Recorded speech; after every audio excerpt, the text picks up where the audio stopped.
السلام علیکم علومہ T V میں خوش آمدید ناظرین۔ آج کا پہلا نیوز اپڈیٹ نکل کے آتا ہے ایران اور چائنا سے، جہاں پر ایران اور چائنا نے ایک معاہدہ کیا ہوا ہے جس میں انہوں نے کہا ہے کہ چائنا 25 سال تک ایران میں مختلف ترقیاتی کام کرے گا، جس میں پیٹروکیمیکل سائٹ پر خصوصی توجہ دی جائے گی اور اس کے علاوہ وہاں چین روڈز بھی تعمیر کرے گا۔ اس معاہدے کی آفیشیل ڈیٹیلز تو سامنے نہیں آئی، لیکن اہم سورسز کے مطابق یہ ڈیل سینکڑوں اربوں ڈالرز کا ہے، جس سے چین کا ایران میں اثر بہت بڑھ جائے گا۔ یہاں پر آپ یہ حقیقت ذہن میں رکھیے کہ ایران بہت بڑے مقدار میں تیل اور گیس پیدا کرتا ہے، لیکن امریکہ کی طرف سے خصوصی ان پر خطرناک پابندیوں کی وجہ سے یہ تیل وہ ایکسپورٹ نہیں کر سکتے۔ لیکن امریکہ کا الزام ہے کہ ایران سے چائنا غیر قانونی طور پر تیل درآمد کرتا رہتا ہے۔ ایران پر پابندی اس لیے ہے کہ انہوں نے 2015 میں ہونے والی ایران نیوکلیئر ڈیل میں طے ہونے والے قوانین کی خلاف ورزی کی تھی، جس کے بعد ٹرمپ نے 2018 میں اس معاہدے سے امریکہ کو نکال دیا اور ایران پر سخت پابندیاں لگا دی، جس سے ایران یہ تیل برآمد نہیں کر سکتا۔ لیکن یہ پابندیاں ایران اور چائنا دونوں پر لگائی گئی ہے اور خطے میں ایک نیا بلاک بھی بن رہا ہے جس میں ساری اینٹی امریکن ممالک ہے، جس میں چائنا، روس اور ایران سرپرست ہیں۔ اب اس ڈیل میں بہت سے ایسے باتیں ہیں جو قابل توجہ ہے، لیکن یہ کنفرم نہیں ہے۔ اگر کچھ اس حوالے سے نکل آتا ہے تو ہم آپ کو اپڈیٹس دیتے رہیں گے، لیکن یہ ڈیل بہت اہم رول ریجن کے حالات میں ادا کرے گا اور ہمیں ان پر نظر رکھنا چاہیے تاکہ حالات جہاں تک جاتے ہیں ہم اس پر نظر رکھ سکیں۔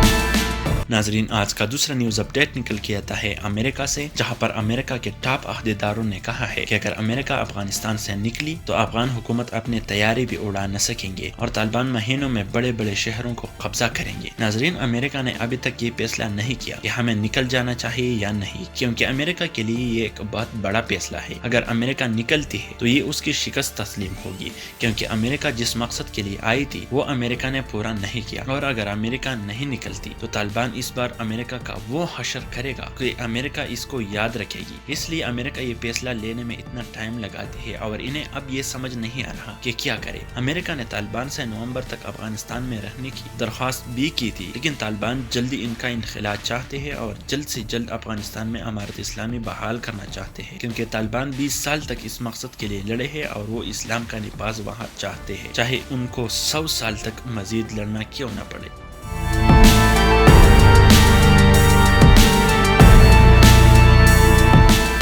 ناظرین، آج کا تیسرا نیوز اپڈیٹ نکل کے آتا ہے یونائٹڈ نیشن سے، جہاں پر یونائٹڈ نیشن سیکیورٹی کونسل نے میانمار میں فوج کی طرف سے عوام پر ہونے والے تشدد کی مذمت کی ہے، کیونکہ میانمار کی افواج نے عوام کا برا حال کر دیا ہے اور ملک کو میدان جنگ بنا دیا ہے، اور ابھی تک مختلف جگہوں پر 536 لوگ مارے گئے ہیں اور 2700 سے اوپر گرفتار کر لیے گئے ہیں۔ ناظرین، پوری دنیا نے اس کے خلاف آواز اٹھائی اور مختلف ممالک کی طرف سے ان پر پابندیاں بھی لگائی گئی، لیکن میانمار کی ملٹری کسی بھی طرح جمہوری حکومت بحال کرنے کے لیے تیار نہیں ہے، اور آنگ سان سو کی کو انہوں نے نامعلوم مقام پر جیل میں رکھ دی ہے اور عوام میں سے کسی کو یہ پتہ نہیں ہے کہ ان کو کہاں رکھا ہوا ہے۔ لوگ پرزور یہ مطالبہ کرتے ہیں کہ سو کی کو رہا کی جائے اور ملک میں جمہوری حکومت بحال کی جائے، لیکن اب ملٹری حد سے بڑھ گئی ہے اور کسی بھی طرح نہیں لگتا کہ وہ عوام کی بات مانیں گے، اور اس وقت ملٹری بچوں اور بوڑھوں پر سب سے زیادہ تشدد کرتے رہتی ہے، لیکن حکومت چھوڑنے کے لیے تیار نہیں ہے۔ ناظرین، اگر آپ پوری دنیا سے بڑے خبریں روزانہ کی بنیاد پر دیکھنا چاہتے ہیں تو ہمارے چینل کو ضرور سبسکرائب کیجیے۔